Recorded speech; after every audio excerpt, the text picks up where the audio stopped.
I have this annoying problem and I need to fix it. I have these inexpensive UBeeSize LED lights from Amazon and they don't turn on automatically when they get power. My situation is that I have my entire studio, all the lights, connected to a single smart plug so I can turn on and off my entire studio using Alexa.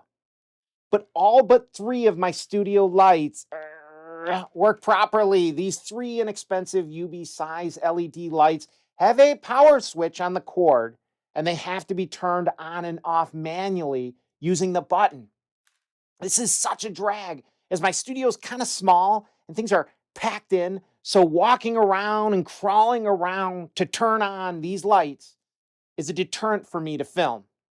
Now, I use LED lights for creating accent color in my studio, and I need these lights to turn on when power is supplied to them through my Alexa smart plug. And I need it to happen without me pressing the damn button.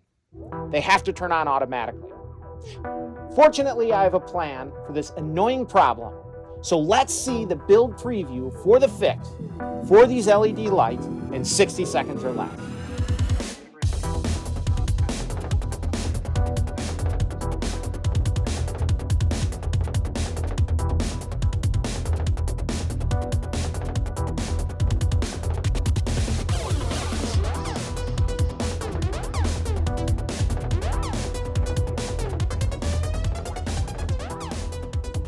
Unfortunately, you have to press the power button manually to turn the light on and manually to turn it off. And if I were to turn it on, for example, unplug the light and replug it in, it doesn't remember its last setting, so I have to turn it on by the switch. I'm going to try 2 different approaches to try and fix this problem with my UBeeSize LED lights. Approach 1 will be to put a 3D printed bracket around the power switch, hoping that if the power button is constantly pressed, the light will turn on and off as the power is turned on and off through a smart plug. Approach 2 will be hacking the light. This is going to be a little bit more fun by opening up the power switch and experimenting with the circuit and soldering a jumper to override the power button and provide always-on functionality for the LED lights. Let's jump into approach number 1. The power button is down here on the bottom of the controls for the light, which is in line with the cord. What I thought I might be able to do is 3D print a bracket that has a nub inside of it so that the nub would press constantly on the power button. And I was hoping that would allow me to plug the light in and have the light turn on automatically, but that didn't work. Hey, so our first attempt using approach number 1 failed, but it's worth noting that the bracket did push the button constantly on the power button. But the problem is that constantly pressing the power button on the UBeeSize lights did not result in the behavior we need. It turns out constantly pressing the button did nothing. But hey, no worries. Let's move on to approach number 2, hacking the LED circuit. We are going to tear open this light and we're going to solder a jumper to make this turn on automatically. We're going to start by taking a small screwdriver to pry open the control unit.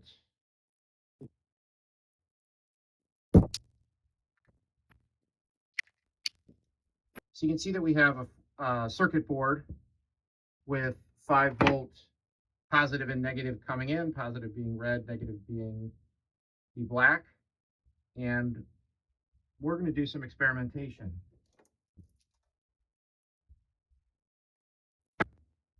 So in the last video clip, I was using my multimeter off camera and also temporarily jumping some connections with a bent paper clip. Well, what does jumping mean? Well, it just means that we were connecting different pins and different pads of the circuit board in order to see if we could override the power switch. So you saw that when I connected the incoming negative lead to the outgoing negative lead on the circuit board, and these are the black wires, it overrode the power button and always illuminated the LEDs when there's power. Well, this is great because that's what we're trying to accomplish. So this is going to work. Before we move on, though, one really important point related to safety with the low voltage electronics, like we're doing here. This is pretty safe to tinker with a circuit. And I know this is low voltage because I know the specs of my power cube. It's a 5-volt DC power cube that's providing less than 1 amp to my lights. However, you should always take caution when tinkering with electronics.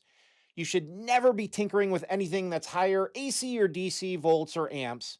And speaking of risk, I definitely was risking frying my electronics by experimenting and connecting different parts of the circuit. But this is a $39 2-pack set of LED lights, so I'm not too worried about ruining a light if this experimentation helps me get to my final goal. And guess what? It did. So up next, we need to solder a permanent connection or jumper from the incoming to outgoing negative black wires.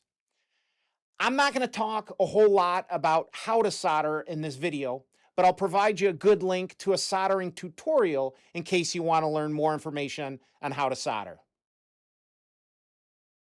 So for the soldering, we're going to add a little bit of solder to the ends of the wire, and then we'll end up building up a little bit extra solder on the pads on the circuit board, and then we'll just melt the solder and put the yellow wire in place that's connecting the 2 negative pads. And then the moment of truth, it works. The solder worked, the permanent jumper worked, which is absolutely fantastic. This is the final solder. The yellow wire is what's connecting the 2 negative wires. Alexa, studio off. Okay. Alexa, studio on. Okay. Well, folks, that's a wrap. We tried 2 approaches, and fortunately, the second approach worked. We had to break open the power switch and experiment with the circuitry, and we found a way to override the power button and achieve success. Let me know if you have any questions or comments, or if this inspires you to hack something. And please click like if you liked this video, and why not click subscribe if you thought this was interesting and you'd like to see more videos in the future featuring interesting builds. And with that, thanks for watching, and we'll see you soon.